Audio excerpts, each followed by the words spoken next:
Bismillahirrahmanirrahim. Assalamualaikum warahmatullahi wabarakatuh. Waalaikumsalam warahmatullahi wabarakatuh. Alhamdulillah, alhamdulillahirabbil alamin wassalatu wassalamu ala syarafil anbiya'i wal mursalin wa ala alihi wa sahbihi ajmain amma ba'd. Alhamdulillah, kembali lagi di channel Andi Armayadi Official. Dukung terus dengan cara like, comment, share dan subscribe. Mudah-mudahan bisa beramal jariah dan buat kita.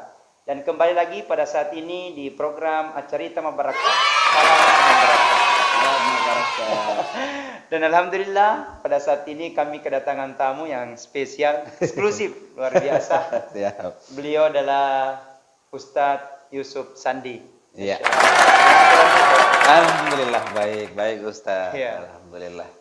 Beliau mungkin saya membacakan profil singkat beliau.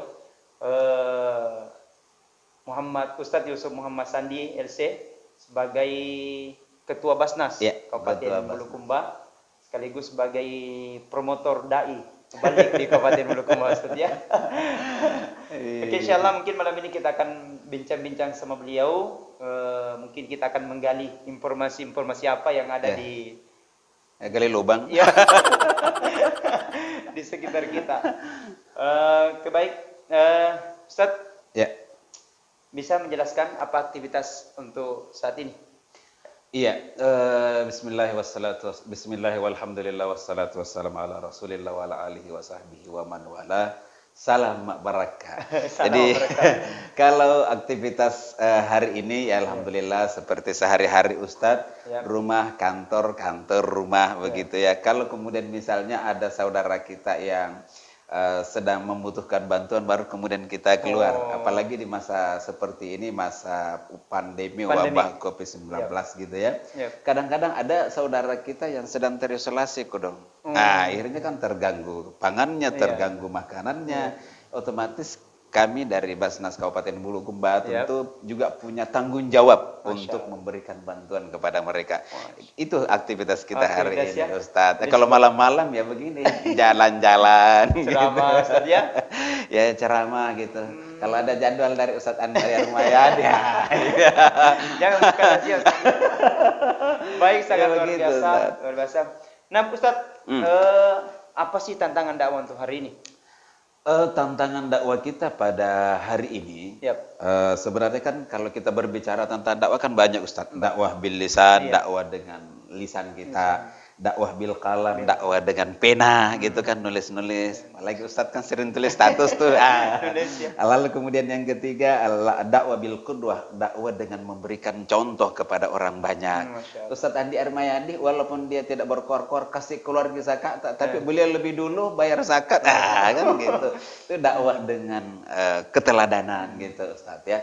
Dan kemudian ada dakwah dengan memberikan contoh. Ini kan bagian daripada dakwah yang kita lakukan dalam setiap hari Ustadz. Dan tantangannya adalah yang pertama soal kalau kita berbicara tentang kurikulum dakwah Ustadz penting bagi kita semua untuk selalu membekali diri kita Ustadz supaya umat kita ini makin tercerahkan gitu. Itu satu. Kemudian yang kedua adalah tantangan dakwah kita karena pada saat ini kita tidak boleh sering-sering keluar Ustadz. Kalaupun keluar harus pakai masker. Gitu kan. Social distancing. Sementara kemudian saudara-saudara kita yang ada di pedalaman, di perkampungan membutuhkan dakwah, mereka mau pakai HP kodong sijelnya tidak ada. Gitu. Bagus kalau di sini daripada tidak datang. Makanya ini bagian daripada tantangan dakwah dan kita sebagai para dai itu harus punya solusi untuk itu Ustadz. Dan saya termasuk orang yang salut dengan apa yang dilakukan oleh Andi Armayadi official kan gitu. Walaupun beliau berada di rumah, walaupun kita harus lebih banyak di rumah, tapi kan tetap berjalan dakwahnya, terutama menjangkau saudara-saudara kita yang punya HP gitu kan, yang bisa mengakses bukan hanya HP-nya Ustaz. datanya juga. Kan kalau HP tidak ada data, gak susah tuh gitu ditonton. Tidak bisa dilihat di air maya di official kan gitu. Artinya mungkin dakwah itu tidak terbatas oleh ruang dan waktu. Ustaz, Betul ya? Ustaz. Jadi artinya dakwah mungkin tidak hanya perlu mungkin di mimbar, mungkin hanya di masjid-masjid saja. Betul. Tapi dakwah hari ini mungkin bisa melalui YouTube, melalui dengan Facebook, melalui dengan hal-hal ini. Berarti sangat positif Ustaz ya? Sangat-sangat positif dan jangkauannya pun pasti lebih luas Ustaz. Kalau selama ini orang dakwah dari masjid hanya berapa orang yang bisa mendengarkan gitu. Pada saat kita ada acara-acara tertentu dalam sebuah gedung hanya berapa ratus orang atau berapa ribu orang. Tapi ini sekali Ustaz Andi Airmayadi mengupload puluhan ribu, ratusan ribu kan official ya. Makanya tonton terus Andi Airmayadi official. Ustaz luar biasa. Nah Ustaz, saya tahu bahwa Ustaz ini kemarin pernah go internasional. Bahkan beliau saya lihat di statusnya itu di Macau ya, di Macau ya. Macau, Cina, Hong Kongnya Ustaz ya. Nah, apa perbedaan Ustaz? Warna dakwah yang ada di Bulukumba atau di Indonesia ini sama di Hong Kong itu kemarin atau ada perbedaan Ustaz ya? Perbedaannya pertama dari sisi madaunya Ustadz, objek dakwah kita. Kalau objek dakwah kita kalau di Indonesia kan memang kita mayoritas Muslim Ustadz ya, sementara di sana kan non Muslim yang mayoritas kan gitu. Kemudian yang kedua dari sisi bahasa Ustadz. Kadang-kadang pada saat kita pakai bahasa Inggris ketemu di sana orang bahasa Inggris yang kita enggak terlalu jelas bagi kita kan gitu. Ini orang kumur-kumur apa gitu kan gitu. Nah, ini bagian daripada tantangan dakwahnya di situ kan. Ini beda. Jadi kemudian yang ketiga ini dari faktor pengetahuan. Pada saat kita berbicara di sini mungkin sudah berbicara tentang salat sunnah, di sana orang masih salat wajib bacaannya ya. Jadi penting juga dalam dunia dakwah itu adalah mengetahui dan memahami kondisi mad'u kita. Kondisi lapangan orang yang kita dakwahi di sana gitu Ustaz ya. Jadi kalau mau berbicara tentang macam-macam zakat orang tambah bengong. Tapi ini apa zakat apa ini gitu kan. Jadi penting juga untuk kita tahu itu dan itulah yang terjadi di negara-negara non muslim begitu Ustaz ya. Tapi alhamdulillah kita bersyukur kepada Allah karena setiap hari semakin banyak variasi-variasi dakwah termasuk yang dilakukan oleh Ustaz Andi Airmayadi ini. Baik, dukung terus.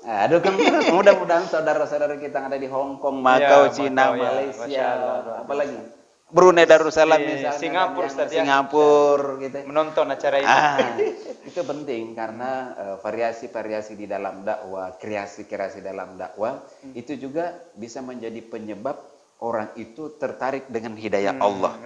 Kata Nabi, li an yahdiya bikallahu rajulan wahidan khairun min hamrin nu'am.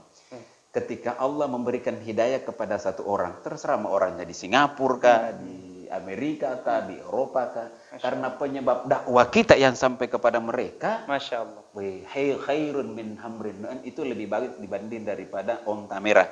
Onta merah itu yang paling mahal. Kalau kendaraan yang paling mahal apa sekarang Ustaz? Ya mungkin Alphard kalau Jaguar misalnya. Jaguar ya. Itu lebih besar pahalanya di sisi Allah Subhanahu wa taala. Begitu. Berarti nilai pahala dakwah yang kita miliki lebih besar dengan kalau kita bicara tentang dunia itu tidak apa-apa begitu Ustaz. Makanya tonton terus. Luar biasa, sangat inspiratif dan sangat menggugah semangat dakwah dan motivasi ini. Kami butuh beliau, ilmunya sangat, bahkan sharing untuk saat ini sangat luar biasa. Dan itu adalah metodologi-metodologi dalam dunia dakwah. Nah tentu artinya memang ketika kita turun ke lapangan pasti harus ada kesiapan. Betul. Bahkan juga rasakan saya membangun dakwah di Kabupaten Bulukumba itu tidak semudah kita bayangkan. Betul. Karena saya itu juga membangun dakwah dari lorong-lorong ke lorong dulu Ustaz. Ya. Bahkan biasa tidak ada lampu, tidak ada pakai mic. Itu kan salah satu tantangan. Kalau saya dari pedalaman, Ustaz. Pedalaman. Orang apa Ustaz? Saya orang Turki. Orang Turki. Apa Turki? Turki, turunan Kindang. Ternyata beliau asik juga ya. Turunan Kindang ternyata. Saya kira Turki di bagian sana. Bukan negara Turki Ustaz, tapi Turki turunan Kindang. Kalau kita ke Kindang itu Ustaz kan naik nanjak gitu kan. Pulang dari Kindang ada turunannya di situ, di situ lahir. Turki memang. Nah, terkait memang mungkin berbicara tentang Uni Emirat Arab atau mungkin di Arab Saudi Ustaz ya? Timur Tengah. Timur Tengah. Oke, baik. Saya setahu saya bahwa beliau ini adalah salah satu penterjemah yang di TV One kemarin. Jadi setiap mungkin ada berita-berita dari dari Timur Tengah, Ustadz yang menerjemahkan Ustadz ya di TV One. Salah satu eksklusif TV, di TV One Ustadz TV One, iya. Jadi dulu pada 2014 itu Ustadz tiba-tiba kemudian kawan-kawan itu ada yang datang dan kemudian mengatakan bisa menerjemahkan. Bilang terjemahan saya kalau buku Ustadz sudah lebih 40 buku yang saya terjemahkan dari bahasa Arab ke bahasa Indonesia. Salah satunya bukunya siapa Ustadz yang pernah? Yang agak viral itu Ustadz Malaikat Jibril dalam Malaikat Jibril dalam kitab Injil, Al-Quran dan dalam Alkitab ya. Dalam kitab. Jadi terus tentang ensiklopedi sirah Rasulullah Sallallahu Alaihi Wasallam, banyaklah kan gitu ya. Jadi dari situ kemudian ada salah seorang kawan menawarkan, cobalah kalau sekali-sekali masuk di TV gitu kan. Saya bilangnya boleh juga kalau memang itu. Jadi pada saat itu memang saya sudah lama di majalah berbahasa Arab Ustadz. 2005 sampai 2008 itu saya ada di sebuah majalah namanya majalah Al Indonesia, itu berbahasa Arab memang Ustadz. Oh, itu memang dari Arab berita dari Timur Tengah. Berita Indonesia yang kemudian kita tulis dalam bentuk bahasa Arab. Jadi berita-berita Indonesia misalnya Presiden kita pada saat itu Pak Susilo Bambang Yudhoyono, beliau SBY, beliau berpidato dalam bahasa Indonesia, kita terjemahkan ke dalam bahasa Arab. Ternyata referensi kawan saya itu, loh, bagaimana kalau kita terjemahkan secara terjemah fauria namanya, secara langsung kan gitu. Saya bilang ya boleh juga dicoba. Nah itu 2014 saya ingat betul itu Ustadz, karena pada saat mencoba tiba-tiba kemudian produsernya bilang, ya sudahlah kalau begitu kita sampai ke depan ente siap kan? Saya bilang ya siap saja lah kan gitu. Makanya sejak itu ya alhamdulillah 2014, 2015, 2016 3 tahun itu. Jadi setiap pekan itu jadwal saya minimal 3 kali Ustadz menerjemahkan. Apalagi saya ingat tahun-tahun itu banyak teror jadi kejadian di Suriah, kemudian kejadian di Yaman, kemudian kejadian punya beberapa peristiwa-peristiwa di Timur Tengah itu lagi panas-panasnya di situ Ustadz. Jadi biasanya kalau tengah-tengah malam ahlan bikum jami'an fi akhbar. Selamat bergabung kembali di kabar dunia. Misalnya luar begitu. Biasa. Jadi sangat luar biasa, beliau adalah salah satu tokoh lah kita, dai lah kita ini, guru kita, salah satu penjerma di tokoh dari desa. Masya Allah, luar biasa. Nah, tentu kita berbicara hal itu, maka mungkin kita karena beliau adalah ketua Basnas, Badan Amil Zakat Kabupaten Bulukumba, dan itu sudah berjalan dari 2017 Ustaz. 3 tahun lebih lah. 3 tahun lebih Ustaz ya. Dan mungkin kita akan tanya-tanya dan telusuri lebih dalam bagaimana perkembangan zakat untuk Kabupaten Bulukumba ini Ustaz. Iya. Alhamdulillah, terima kasih banyak Ustadz karena kita diminta juga berbicara tentang zakat gitu ya. Yang mudah-mudahan semakin banyak yang berzakat gitu. Yang pertama bahwa Basnas Kabupaten Bulukumba itu berdiri Ustadz atau terbentuk pada Februari 2017 yang lalu gitu. Jadi sekarang ini kita sudah 3 tahun lebih. Dan perkembangannya itu alhamdulillah dapat kami sebutkan bahwa pada tahun 2017 pengumpulan kita itu sekitar 500 juta Ustadz gitu ya. 500 juta ya. Kemudian tahun berikutnya 2018 sekitar 1,1. Terus 2019 1,4. 2020 sekarang kita berada di 2020, semester pertama sudah mencapai 1 M alhamdulillah. Masya Allah, luar biasa. Jadi kemajuan yang sangat ini dibandingkan dengan yang beberapa mungkin. Ya mungkin karena sebelumnya ini kan sekarang kita pakai undang-undang baru Ustadz. Jadi undang-undang pengelolaan zakat nomor 23 tahun 2011 dan PP ada PP 14 tahun 2014 Ustadz. Ini lebih ketat, itu yang kemudian membuat orang itu juga semakin sadar untuk berzakat. Dan apalagi kan sekarang sudah banyak ustadz-ustadz yang bukan hanya mengajak untuk berzakat, teriak kesana kemari, ayo sedekah, baru dia sendiri tidak sedekah. Tapi sekarang alhamdulillah dakwah dengan keteladanan itu yang banyak dilakukan. Ya, beliau kemarin sama-sama ke apa? Bantai. Nah, itu kan dakwah keteladanan. Saling berbagi antara satu dengan yang lain, dan orang-orang lihat berkahnya kan gitu, Ustadz ya. Lihat berkahnya, dari situ mereka kemudian semakin tersadar. Itu juga yang kemudian memberikan nilai positif bagi Basnas Kabupaten Bulukumba dengan zakat yang mereka amanahkan untuk kita salurkan bagi mereka yang berhak. Masya Allah, luar biasa. Nah, terkait hal itu, Basnas dengan Pemda dan pemerintah daerah mitra, Ustadz ya? Ya, jadi kalau Basnas itu adalah lembaga pemerintah, Ustadz, lembaga pemerintah. Tapi namanya dia non struktural. Itu dia ada lembaga pemerintah, gaji kita pun dari pemerintah gitu kan, biaya operasional kita dari pemerintah, walaupun antara kabupaten dan kota yang satu dengan yang lainnya itu berbeda, Ustadz. Jadi ini adalah lembaga pemerintah, sehingga kemudian dalam pengumpulan kita berkoordinasi dengan pemerintah, dalam penyaluran kita berkoordinasi dengan pemerintah. Jadi kami berbagi data dengan Kesra, berbagi data dengan Dinsos, berbagi data dengan Dinas Kesehatan, dengan terutama sekali Bapeda, akan gitu ya, Badan Perencanaan Pembangunan Daerah. Karena bagaimanapun yang paling duluan punya data kan mereka, begitu Ustadz. Dan dalam penyaluran kita tidak bisa sembarangan juga, Ustadz. Harus terdata dengan baik. Namanya siapa, orangnya di mana, kebutuhannya apa. Jangan sampai kemudian orang ini kodong tidak bisa makan tidak bisa makan jagung, dikasih jagung, dikasih basang. Orang tidak bisa makan basang, dikasih basang. Ibu hina kakak, orang tidak gigi. Itu yang dilakukan, Ustaz. Jadi tetap harus kita berkoordinasi. Dan alhamdulillah kami di Basnas sangat bersyukur, orang tua kita, Bapak Bupati Bulukumba, Andi Muhammad Syukrian Desa Pewali, terus memberikan apresiasi terhadap kegiatan-kegiatan Basnas di berbagai bidang pendidikan, dakwah, kesehatan, kemanusiaan, dan kegiatan-kegiatan lainnya, Ustaz.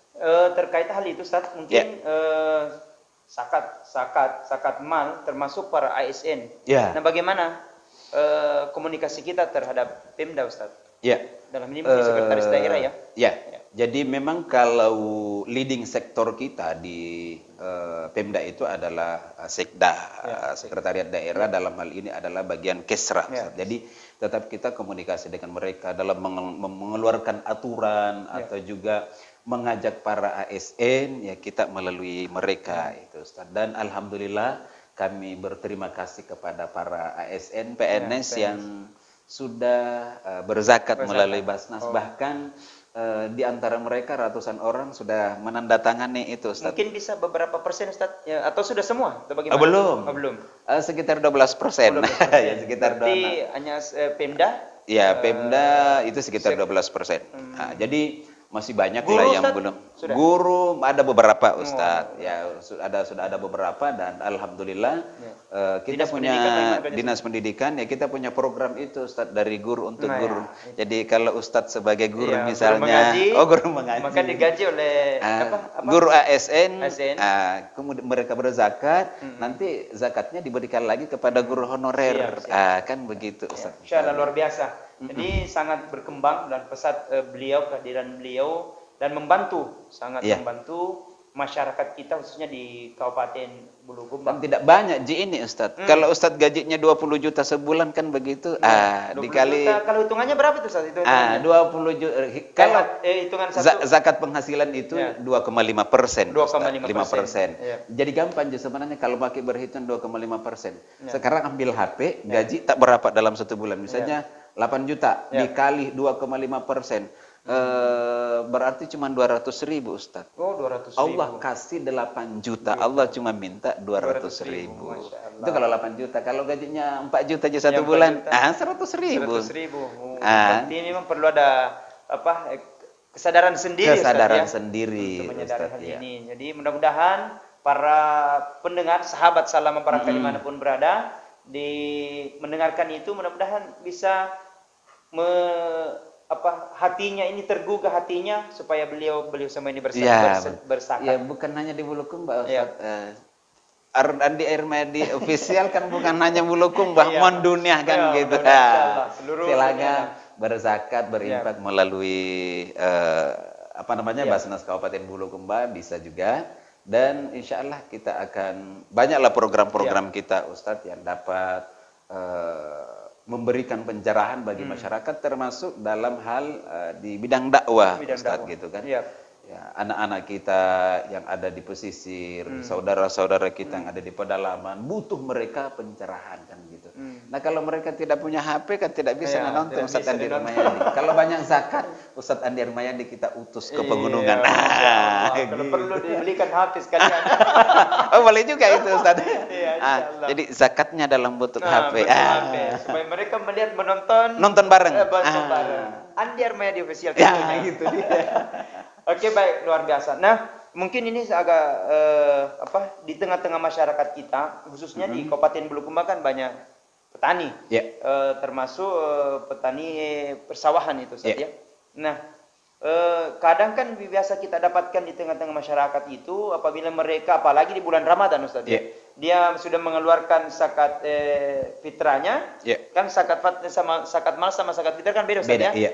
Nah, dia sudah berpendapat bahwa itu sudah berzakat. Ya, sudah berzakat. Nah, ini. Jadi secara garis besar memang zakat itu ada dua, Ustaz. Ada zakat jiwa, itu yang kita keluarkan setiap Ramadan. Ada yang kedua zakat harta. Jadi jiwa dizakati, harta kita juga dizakati. Dua-duanya wajib, Ustaz.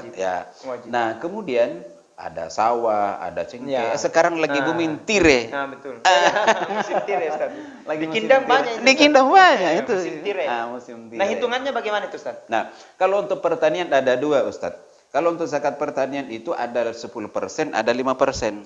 10% kalau menggunakan air hujan tok. Gitu, air hujan langsung gitu kan. Bukan melalui kalau irigasi 5%. Misalnya Gantarang, Bulukumpa, Ujung Loe gitu ya. Yang menggunakan irigasi zakatnya cuma 5%. Jadi misalnya setelah masangki, setelah panen Allah kasih 10 karung, Allah cuma minta setengah karung. Iya. Kalau Allah kasih kepada kita 100 karung, Allah cuma minta 5 karung. Kamu masih punya jadi berapa ratus pulga gitu kan. Jadi sebenarnya Allah cuma inginkan kita supaya dengan berzakat itu, satu, Allah bersihkan harta kita. Yang kedua, Allah tumbuh kembangkan harta yang kita punya. Kan Allah sudah berjanji di surah Saba ayat 39, "Wa ma anfaqtum min syai'in fa huwa yukhlifu." Apapun yang kalian berikan untuk Allah dalam bentuk infak, sedekah dan zakat, Allah pasti ganti dalam jumlah yang lebih banyak. Masya Allah, luar biasa. Luar biasa. Sangat inspiratif dan sangat menggugah hati kami dan mendengarkan beliau menyampaikan hal-hal seperti itu. Nah, karena waktu sudah waktu, Ustaz. Masih. Oke, baik. Ya, mungkin mesti ditambah lagi. Nah, biasa kami dapatkan di tengah-tengah masyarakat terkait pembagian zakat.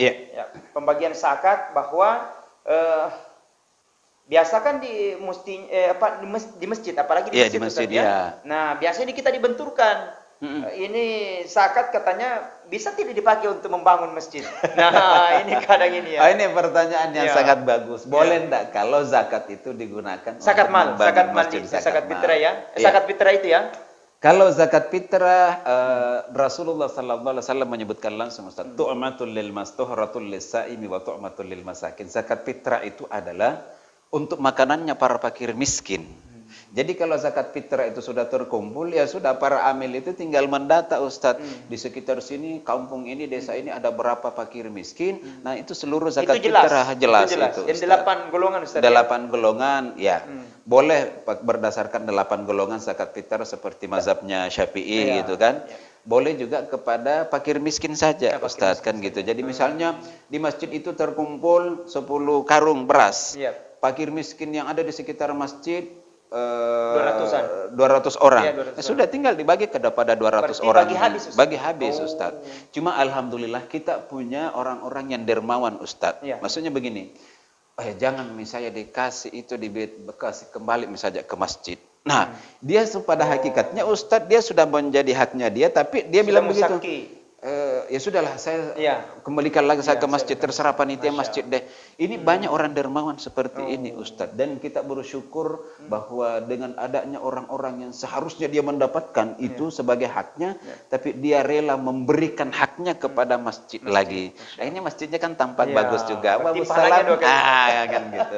Nah, zakat mal juga begitu, Ustadz. Jadi seharusnya zakat itu kalau seluruh fatwa menyebutkan zakat tidak boleh digunakan untuk pembangunan masjid. Termasuk pembangunan masjid, Ustadz. Itu fatwa-fatwa kita seperti itu.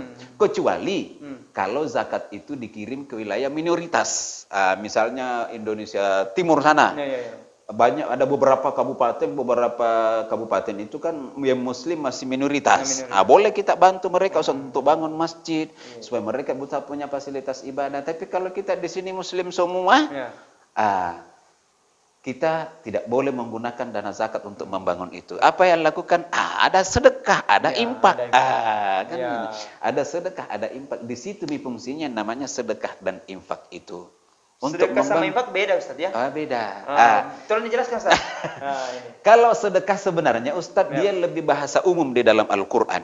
Sedekah itu dalam Al-Quran bahasa lebih umum. Bahkan Nabi menyatakan, tabassumuka fi wajhi akhika sadaqatun.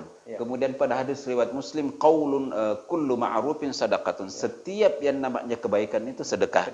Ustaz sedekah sama saya, neraktir saya, sedekah. Ustaz senyum sama saya, sedekah. Saya senyum sama Ustadz, sedekah gitu. Tapi kalau lewat ke kota amal Ustadz di depan tak, bukan senyum. Jangan cuma senyum-senyum tak kan gitu. Lewat kota amal. Lewat kota amal lagi senyum. Nabi bilang malaikat. Betul bahwa senyum itu bagian daripada sedekah. Nah, yang paling bagus itu kalau infak. Jadi kalau sedekah itu adalah segala macam bentuk kebaikan. Kalau infak, harta yang kita berikan. Makanya kalau pada hari Jumat kan ada pengumuman, sumbangan, itu infak hari ini kan gitu. Nah, tapi kalau zakat untuk kegiatan di masjid, boleh. Misalnya begini, Ustadz, Masjid Babus Salam, alhamdulillah ada zakat mal terkumpul 20 juta rupiah. Ini satu, masjid membiayai anak ini pergi sekolah. Masjid memberikan modal usaha bagi remaja masjid untuk buka goreng usaha gorengan, tahu isi, misalnya begitu. Jadi bisa itu pemanfaatan zakat itu adalah untuk orang-orang yang menjadi jamaah di masjid itu yang memang berhak untuk mendapatkan. Fakir miskin, masjid kasih dia zakat supaya dia bisa berdagang. Fakir miskin, kasih dia anaknya supaya dia bisa sekolah. Jadi itu yang paling penting, Ustadz. Baik. Sebab Masjid Babus Salam bisa jadi contoh. The next kita akan buat itu, Ustadz, dan itu kami sebentar membangun. Nah, mungkin insyaallah mungkin beberapa rencana kami karena untuk tahun ini mungkin masih dalam keadaan pandemik. Mungkin insyaallah selanjutnya kami akan bangun itu, bahkan usaha UKM, usaha gorengan kita akan bangun dari dana masjid itu sendiri. Bahkan insyaallah Ustaz, saya adalah salah satu pengurus masjid akan membangun ATM beras. Wah, itu yang penting. Belum ada. Oke, baik. Nah, apa sih Ustaz ancamannya? Apa sih azabnya bagi orang yang tidak ingin hendak untuk mengeluarkan zakat? Wah, ancamannya itu berat, Ustaz. Berat, ya. Bahkan dalam hadisnya Nabi sallallahu alaihi wasallam mengatakan, laulal bahaimu ma tumtirus sama. Ketika di kampung itu banyak orang yang menahan zakatnya, tidak mau membayar zakatnya, Allah tahan hujannya. Bayangkan kalau Allah tahan hujannya, apa kira-kira bisa tumbuh? Hewan tidak bisa meminum kodong, sawata juga kerimi, tireta apalagi? Tidak jadi. Coklat tidak ada buahnya, kan gitu.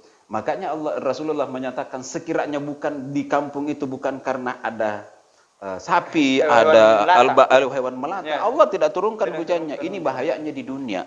Nah, nanti di akhirat lebih bahaya lagi, Ustaz. Karena di dalam Al-Quran, dalam hadis riwayat Bukhari, Rasulullah menyebutkan begini. Di akhirat nanti, harta kita yang tidak dikeluarkan zakatnya akan tampak seperti ular besar dengan satu mata. Bayangkan kalau ular itu tampak satu mata, gundul lagi.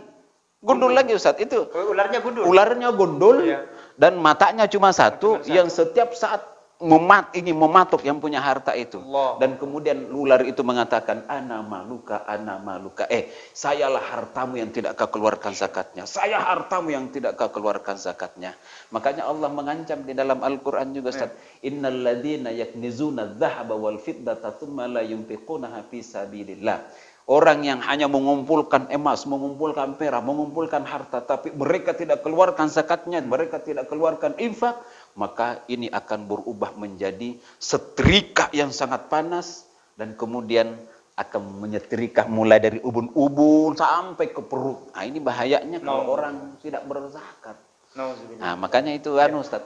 Ini orang tua kita, Puan, Pak Bupati Bulukumba, kalau misalnya tiba-tiba ada kebakaran, beliau, kita turun sama-sama dengan beliau, lalu kemudian setelah kita berikan bantuan, kadang-kadang Pak Bupati itu bilang begini, barak maitai kapan dek kipas ke seketat. Lama-lama kapan kita tidak berzakat sehingga terbatak rumah tak. Oh iya, Puan 5 tahun mak ini tidak kasih keluar zakat. Dia bilang, wah gara-gara itu nih. Kenapa? Allah akan menarik harta itu, dan kemudian Allah Subhanahu wa taala akan menjadikan itu sebagai ancaman. Kenapa? Karena kita menahan zakat kita tidak dikeluarkan. Masya Allah, luar biasa. Sangat spesial untuk malam ini bersama dengan Ustadz Yusuf Sandi. Beliau sebagai Ketua Basnas Kabupaten Bulukumba sekaligus sebagai mentor kami.